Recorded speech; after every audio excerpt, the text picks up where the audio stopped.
Um, idagdag ko lang din yung mineral water doon sa Diwata Paris Overload.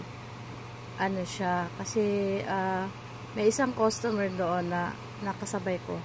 Nakita yung pagdala ng tubig nung trabahador doon, 2 galon container.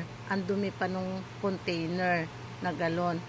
So sabi nung isang customer, mineral ba yan?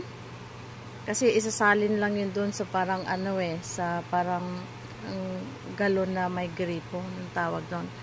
Yun. So yung galon nila na lalagyan ng inumin, hindi siya malinis. Tapos hindi rin yata mineral, di ko rin alam. Kaya yung isang customer, hindi siya uminom doon kasi sa galon pa lang marumi. Parang hindi siya mineral.